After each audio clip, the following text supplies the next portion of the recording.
Good morning, friends. In last lecture, we have discussed about your magnetostatics.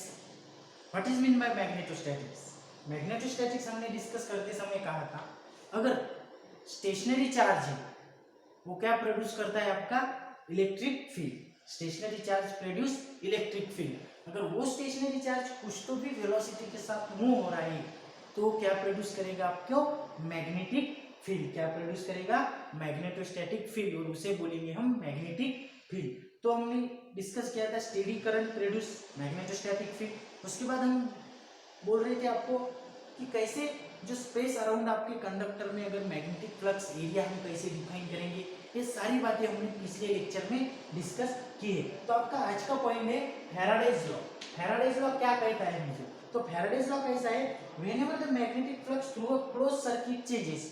हमने क्या कहा था, अगर एखादा एरिया है या एखादा सर्किट है उसमें आपका मैग्नेटिक फ्लक्स चेंज हो रहा है, आपका मैग्नेटिक फ्लक्स चेंज हो रहा है तो क्या प्रोड्यूस करेगा, एंड इंड्यूस ईएमएफ प्रोड्यूस करेगा। ईएमएफ यानी इलेक्ट्रोमोटिव फोर्स वो प्रोड्यूस उस सर्किट में प्रोड्यूस हो जाएगा। कहाँ कब प्रोड्यूस होगा, when your magnetic flux changes, your magnetic flux through a closed circuit changes and induced EMF is produced in this circuit. Okay, तो the magnitude of the induced EMF, जो कुछ magnitude रहेगा आपकी induced EMF का, is proportional to the rate of change of magnetic flux and its direction is such that is opposite to that change in magnetic flux at that produce in the induced EMF। देखिए कैसा है, जो कुछ magnetic induce EMF produce होगा आपका उस circuit में, किस वजह से प्रोड्यूस होगा, आपकी मैग्नेटिक फ्लक्स जो है वो चेंज हो रहा है।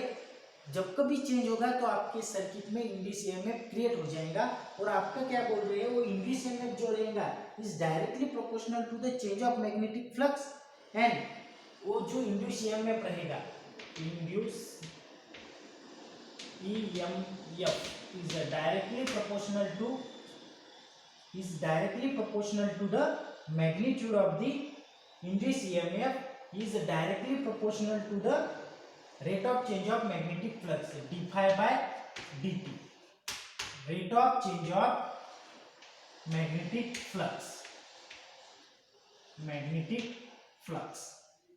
आपका जो कुछ इंड्यूस EMF उस सर्किट में प्रोड्यूस होगा वो डायरेक्टली प्रोपोर्शनल रहेगा आपके rate of change of magnetic flux, and इस direction is oppose to that induce EMF। तो कैसे रहेगा, आपका induce EMF equals to opposing direction में वो प्रोड्यूस हो जाएगा। उसकी डायरेक्शन कैसी रहेगी, अब अगर आपका मैग्नेटिक फ्लक्स ऐसा फ्लो हो रहा है, इस प्रकार आपका मैग्नेटिक फ्लक्स है, तो उस इंड्यूस EMF की डायरेक्शन ऐसी रहेगी, अपोजिट, एग्जैक्टली अपोजिट डायरेक्शन में हमको वहां इंड्यूस EMF मिलेगा। तो देखिए फैराडेज लॉ का स्टेटमेंट यही है, जब आपका magnetic flux changes in the circuit then it is produce induce EMF in this circuit, and the magnitude of induce EMF is directly proportional to the magnitude of magnetic flux, rate of change of magnetic flux, and its direction is opposed to that magnetic flux in the circuit। तो देखिए E equals to minus d phi by d t, ये आपका statement है, किसका, Faraday's law का statement है आपका।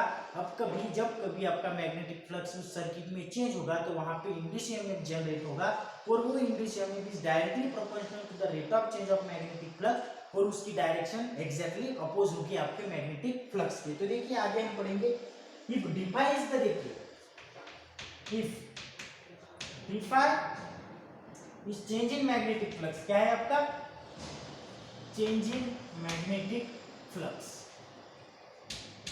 आपका d phi है change in magnetic flux in time dt, in time dt, then according to Faraday's law, देखिए आपका मैग्नेटिक फ्लक्स d phi है, small magnetic flux change in small time dt, then Faraday's law क्या कहता है हम लोगों को, देन फैराडेज लॉ क्या बोलता है, Faraday's law, then induce EMF electromotive force is directly proportional to d phi by dt। आपका induce is directly proportional to d phi by dt, induce EMF is directly proportional to d phi by dt।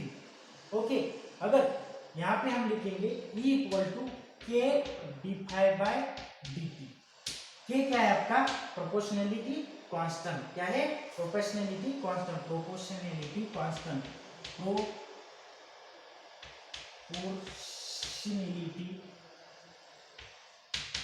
Constant, के को क्या बोलेंगे हम proportionality constant. तो देखिए और हम क्या बोल रहे हैं the direction of this induced EMF is exactly opposite to magnetic flux. तो यहाँ पे साइन आ जाएगा आपका minus k d phi by D t. देखिए एक बार minus k d phi by D t आपका इंड्यूस्ड ईएमएफ की वैल्यू क्या है when d phi is the magnetic flux changing with respect to time dt, then according to Faraday's law our induced EMF is directly proportional to magnetic flux change with respect to time, and k is the proportionality constant and the direction is always not is opposed, that's why we taking a negative sign for opposing direction. Okay, but according to Lenz law, ये क्या है आपका according to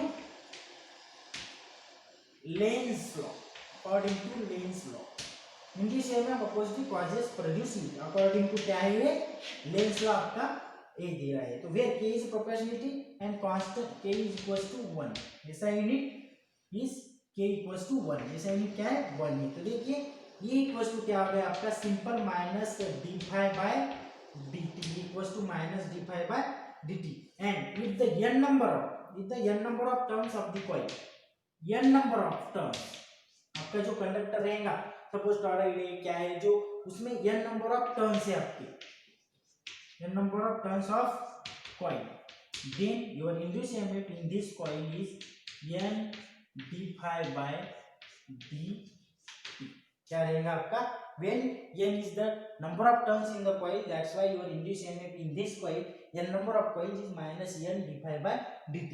ये क्या रहेगा आपका Faraday's law.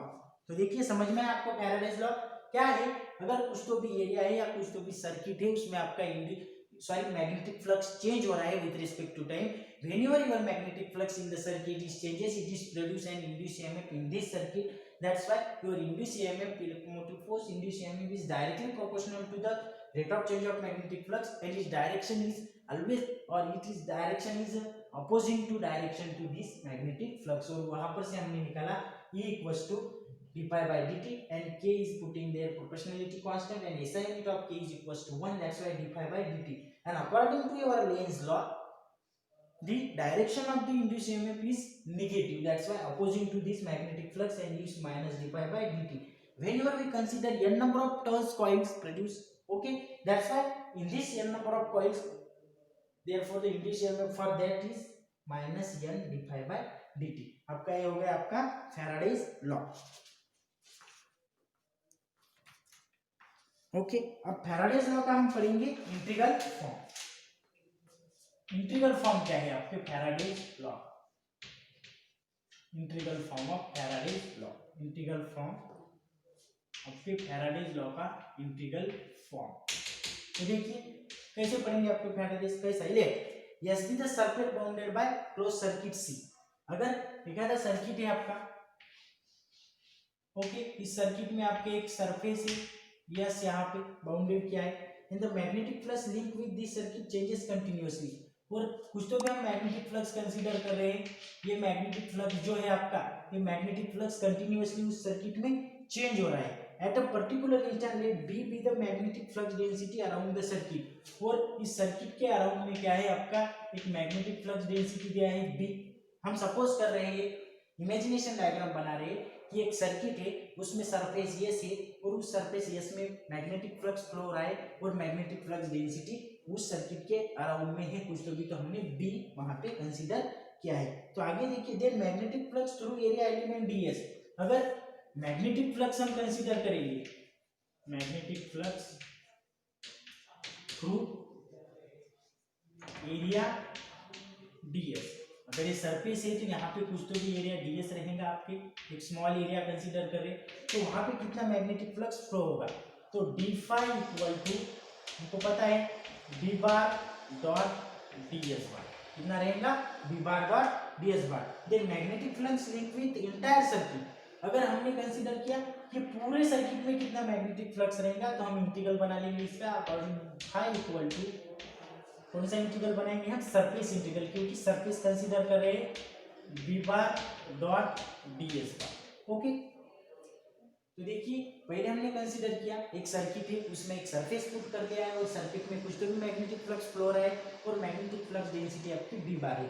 तो according to magnetic flux through area कितना रहेगा, तो हमने देखा d phi equal to b bar dot ds bar. Small area के लिए हमने होल सरफेस के लिए निकाला, तो इस क्वांटिटी को हमने इंटीग्रेट कर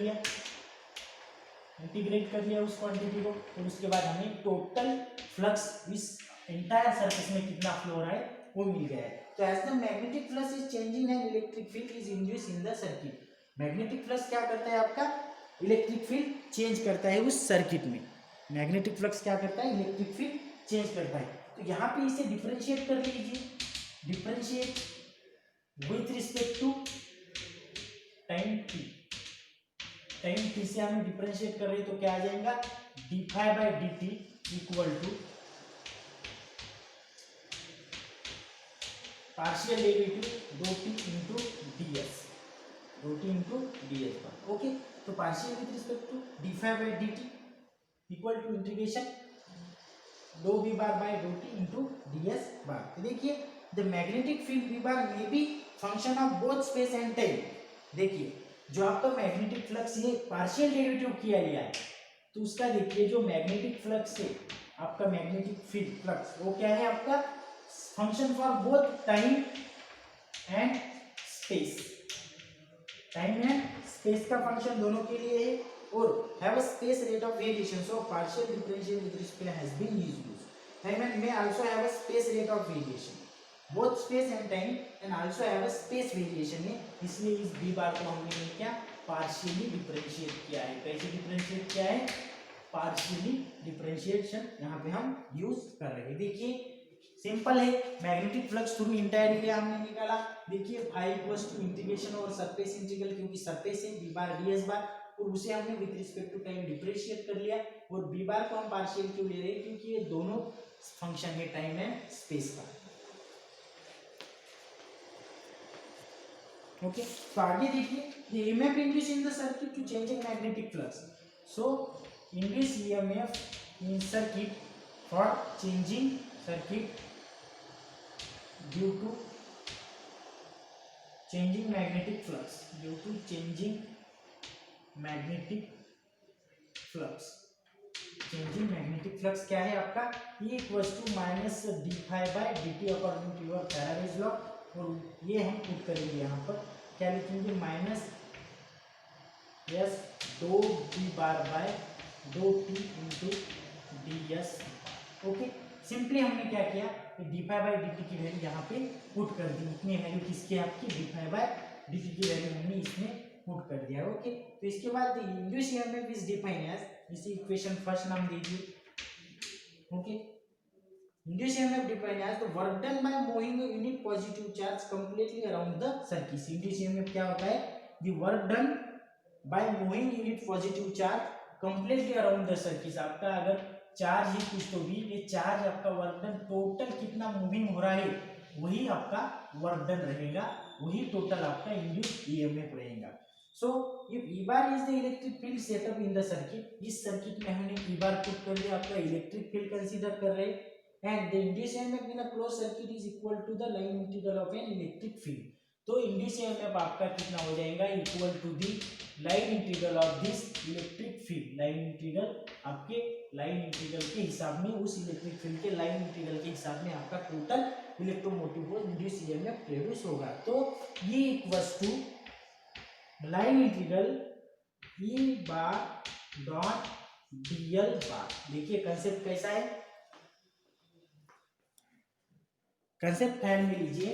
क्या हो रहा है, इंड्यूस्ड ईएमएफ क्या रहेगा आपका, total work done around this circuit, और वो हम मानेंगे किसके बराबर में मानेंगे, आपका induced EMF is equals to line integral of this electric field. अगर हम कंसीडर कर रहे हैं कि यहाँ पे इस स्पेस में, इस सर्किट में आप इलेक्ट्रिक फील्ड जनरेट कर रहे हो, तो आपका इंड्यूस्ड ईएमएफ कितना रहेगा, line integral of this electric field. तो induced EMF equals to line integral of this electric field. तो equation from equation 1 and equation 2, equation 1 and equation 2, तो ये दोनों हम लोग क्या करेंगे, इक्वेट करेंगे। Integration over E bar dot d l bar equal to minus integration surface दो बी बार बाय दो t into D S bar. इतना हम यहाँ पे इसे इक्वेशन नंबर 3 देंगे। ओके, तो ये रहेगा आपका integral form of Faraday's law. Integral form of Faraday's law. देखिए कैसे इंटीग्रल फॉर्म, देखिए इंटीग्रेशन साइन दोनों तरफ है, ये इंटीग्रल फॉर्म, और इसके आगे आपका एक डिफरेंशियल फॉर्म रहेगा। वो डिफरेंशियल फॉर्म हम आगे के लेक्चर में देखेंगे, लेकिन यहाँ तक आपको समझ में आ गया होगा इंटीग्रल फॉर्म क्या है। तो फैराडेज लॉ हमने देखा, अगर मैग्नेटिक फ्लक्स चेंजेस होता रहा है आपके सर्किट में तो इंड्यूस्ड ईएमएफ जनरेट करेगा, और वो induced EMF equal to directly proportional to the magnitude of this flux with respect to time and its direction is opposing to that flux direction, तो E equals to minus d pi by dt। और integral form हमने discuss करते हुए देखा कि एक circuit लिया है, उसमें एक सरफेस पुट कर लिया, अगर ये आपका एक सर्किट रहेगा उसमें एक सरफेस पुट कर दिया है, तो magnetic flux through this area ds कितना रहेगा आपका b bar dot ds bar, और इसे हमने d फाई है स्मॉल है, तो इसे इंटीग्रेट करने के बाद phi equal to surface integral दो साइन लिए surface b bar dot ds bar. Okay, तो यहाँ पे इसको भी हमने डिफरेंशिएट करा, क्यों डिफरेंशिएट किया इन लोग इसको भी, क्योंकि हमें क्या पता चाहिए, हमें डिफरेंस इंटीग्रल फॉर्म, तो ये डिफरेंशिएट करते समय हमने क्या है कि magnetic flux changing and electric field in induced EMF in the circuit, तो इसलिए हमने उसे डिफरेंशिएट कर दिया दो phi by dt phi with respect to time, और यहाँ पे D phi D Y by D T into D S bar. B bar को हमने पार्शियली क्यों डिफरेंशिएट किया, क्योंकि वो दोनों फंक्शन है, टाइम एंड स्पेस दोनों का फंक्शन है, इसलिए उसे पार्शियली डिफरेंशिएट कर दिए।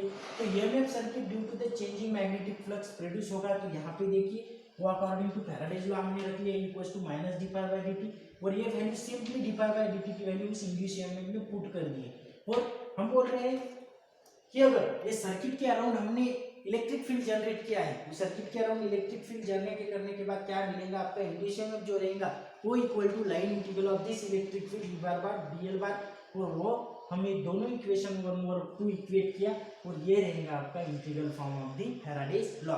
तो यहाँ तक आपको समझ में आ गया होगा कि इंटीग्रल फॉर्म ये रहेगा आपका फैराडेज लॉ का। आगे देखेंगे हम डिफरेंशियल फॉर्म, यहाँ तक पढ़ लीजिए, आपके पास जो कुछ अवेलेबल रहेगा पब्लिकेशन का बुक वो सामने रखिए और पढ़ते जाइए, और अगर क्यों क्यूरीज रही आपकी तो आप मुझे कमेंट में बता सकते हैं। Thank you.